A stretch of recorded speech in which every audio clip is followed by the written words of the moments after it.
Ẹ kú dédé ìwòyí o ẹ̀yin aráalé. Orúkọ tèmi ò yí padà o. Èmi Lọláwùmí Àlàrí Òkòrè sí ọmọ Wòyírà lọ́jà òkòkò mọ́bà rẹ̀ ẹ̀rúkẹrú àbílàlà lẹ́nu. Arábìnrin kan ló gbé mi débí lọ́jọ́ tòní. Orúkọ rẹ̀ a máa jẹ́ Àmínà ọmọ Gíwá. Èyí tá a mọ iléeṣẹ́ rẹ̀ sí Madam Glow Beauty. Bí wọ́n ní bàbá ń bẹ nílé ayé ẹ̀jẹ̀ agbélé ayé ṣe rere. Bàbá ń bẹ nílé ayé ẹ̀jẹ̀ á ṣe dáadáa. Nítorí ohun méjì kọ́, torí wípé ilé ayé lẹ̀dá ó ti gbàdájọ́ lọ ni. Lónìí oṣù kẹjọ ọjọ́ kẹta nínú ọdún 2024 a ó gbọ́n wìnrìnwìnrìn lẹ́nu ẹbí Àmínà. Ǹjẹ́ ta làmínà? Bó làmínà ti jẹ́ ná nínú ẹbí? Tí ẹni ire ni àbẹ́ni ibú? Ẹ̀jẹ̀ àdọ́dọ̀ àwọn ẹbí Àmínà ká mọ̀ bá Àmínà ti jẹ́ ná. Mídàmù kì í ṣe ẹ̀gbọ́n nìkan sí mi, wọ́n jẹ́ gẹ́gẹ́ bí ìyá fún mi. Wọ́n dẹ̀ ní ìfẹ́ wa ní ọkàn, wọ́n dẹ̀ mú fámílì wọn lókùnkúndùn. Ọlọ́run bá mi wà pẹ̀lú wọn, ẹ kórè oko délé. To the best sister in the whole wide world, I'm happy to have you in my life. As a sister, you are my best friend, my mentor. I can't even imagine my life without you on my side.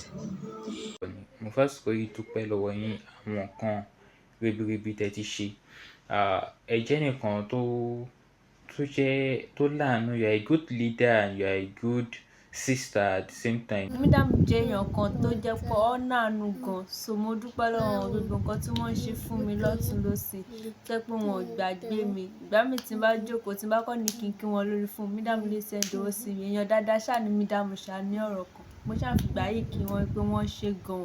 Ọlọ́run á máa bá mi ràn wọ́n lọ́wọ́ o. Ọwọ́ wọn ò ní kàn sàlẹ̀ àpò. Ẹ̀gbọ́n mi jẹ́ èèyàn kan tó jẹ́ pé èèyàn dáadáa lẹ̀gbọ́n mi. Ẹ̀gbọ́n tí wọ́n fi ń tọrọ ẹ̀gbọ́n tó jẹ́ pé tí bá tún ayé mi wá, irú ẹ̀gbọ́n tí mo tún fẹ́ ní nìyẹn.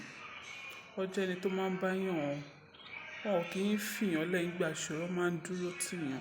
Ọlọ́run á dẹ̀ bá mi dúró tẹ̀yìn náà. Ẹ pẹ́ fún wa. Nǹkan tí àkọ́bí tó fi ń ṣàkọ́bí, Ọlọ́run á túbọ̀ máa fún yín. Happy birthday to you, Sammy. Long life and prosperity. Happy beautiful birthday to my sister. Long life and prosperity. Ìgbà ọdún kan ni Ọlọ́run nífẹ̀ẹ́ lè ṣàṣemọ fún inshallah rahman. Ẹ kéré oko wá sílẹ̀ pẹ̀lú ògo lọ́wọ́ Ọlọ́run ọba. Have fun. Love you. Àmínà ọkọ mi bá sábà rògò. Àmínà jẹ́ ọmọ tó jẹ́ pé tí má tún bọ̀ nílé ayé mi, mo gbàdúrà k'Ọlọ́run kó tó fi irú ọmọ bẹ́ẹ̀ kó tó fi jíǹkí mi. Ó jẹ́ ọmọ tí wọ́n fi ń tọrọ ọmọ k'Ọlọ́run kó ṣe ogun apáta lórí ọmọ fún mi dọ́jọ́ alẹ́. Ọmọ aláàánú ni, ọmọ tó understand mi jù láyé. Àmínà ni. Olúwa mo dúpẹ́ lọ́wọ́ yín, k'Ọlọ́run jẹ́ kó ṣọ̀pọ̀ ọdún láyé. Tó bá bí gba ọmọ láyé, gbogbo wọn pátá báyìí ni kí wọ́n nàánú ẹ̀, gbogbo wọn ni kí wọ́n understand ẹ̀. T'Àmínà bá bí gba ọmọ láyé, gbogbo dáadáa tó ṣe fún mi, òní k'Ọlọ́run jẹ́ kó mọ àwọn ọmọ ìbá mi ṣe fún un, kó tún wá jẹ́ ìlọ́po ọláyìí ní pé méjì Ọlọ́run ọba. Happy birthday to you my daughter. Long life and prosperity inshallah bi kudratillah.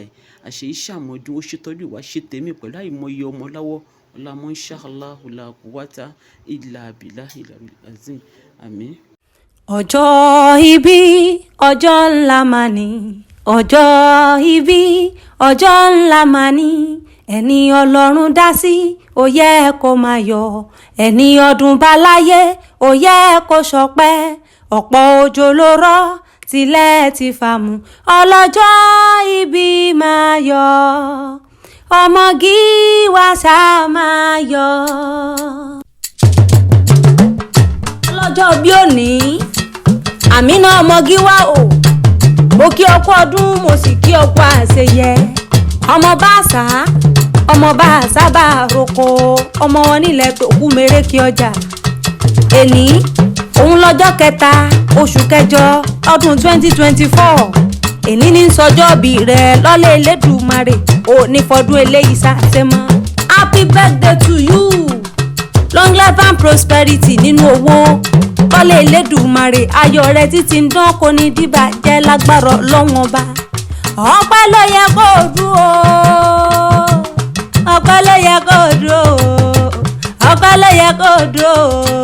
Ọmọ Gíwá ọpẹ́ ló yẹ kó dúró. Torí mélòó mélòó àwọn tí wọ́n ń gbèrò pé káwọn ń bẹ nílé ayé lọ́jọ́ tòní àmọ́ kò sáǹfààní fún wọn a ò fi yọ̀ wọ́n a fi ń gbé títóbi Ọlọ́run Ọba ga ni. mo lọ́mọ sàmọ́dún ní ìtọ́mọ gòkè sí agbára Ọlọ́run Ọba onífọdún eléyìí ṣàṣẹ mọ́ orí tẹbí tará àbúrò ọmọlé ìyá rẹ bàbá rẹ gbogbo wọn lọ ní mọ́ ké sí ọ tẹbí tará ni wọ́n ń ròyìn rẹ wọ́n ní onínúure ni ọ́ ọlọ́kàn rẹ ni ọ́ afúnimọ́wò bẹ̀ àfi ajẹ àfi ayọ̀ afúnilẹ́jàjẹ tuntun ń kọ́ ní bá a ti ń pẹja àmì náà wọ́n ní okú ọdún ọmọ gíwá òsì kú àṣeyẹ èdìdì tí ń dérí eléni ni yóò máa di ọmú.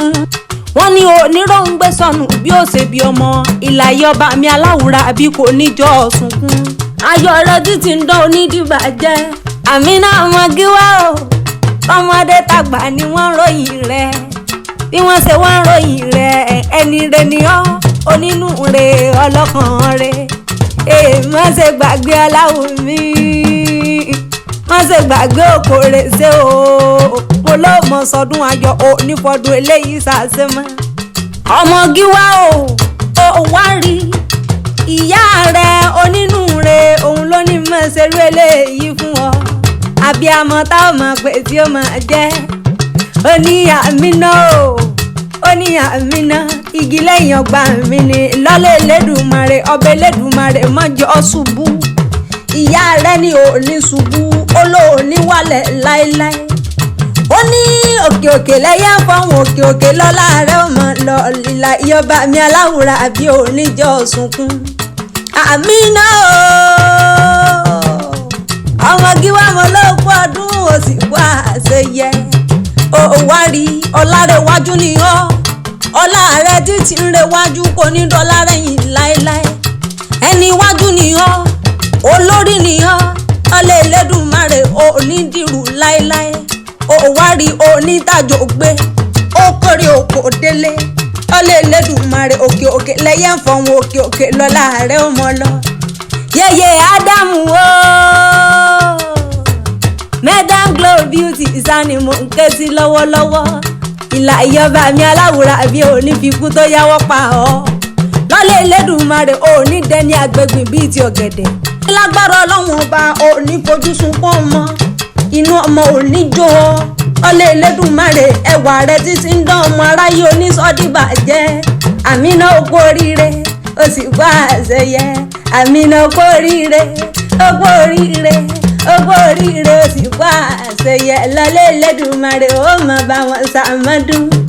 bọ́lọ́yá nílẹ̀ bàbá tó bí ọlọ́mọ ilẹ̀ Haúsá sani ṣẹlẹ̀ bàbá tó bí ọlọ́mọ ìwọ lọmọ mẹtúsà ọba lì mọ̀gànnà ṣùgbà ó kárí ọmọ bá a sá ọmọ bá a sá ọmọ bá a sá ọmọ bá a sá bá a roko orí mẹtúsà ọba lì mọ̀gànnà ṣùgbà ọmọ abúlé sówó nìyàn arógun mọ́ ti di afá èké tó mú màlẹ́ wọ̀lú Itoku mẹ́rẹ́kẹ́ ọjà sani ṣẹlẹ̀ yeye tó bí ọlọ́mọ ẹ̀yin lọ́mọ àfilẹ̀ pogun ọmọ lulu gbẹdẹgbẹdẹgbẹdẹgbẹdẹgbẹdẹgbẹdẹ gbókèjà ogún oníjàjàjà ogún oníjàjàjà ogún oníjàjàjà ọkọ̀délẹ̀ tó kú nílé yeye tó bí ọlọ́mọ tó ráwọn lọ́mọ arọ́kú rọrùn ò lọ́sọ̀mọ́dì gbàbọ̀n lọ́wọ́ mọ́jọ́ ìran yẹyẹ ilé arógun òde bàràdé orí mẹ́rin lẹ́gbà ẹgbà ké ẹgbà òwú ẹgbà òkè ọ̀nà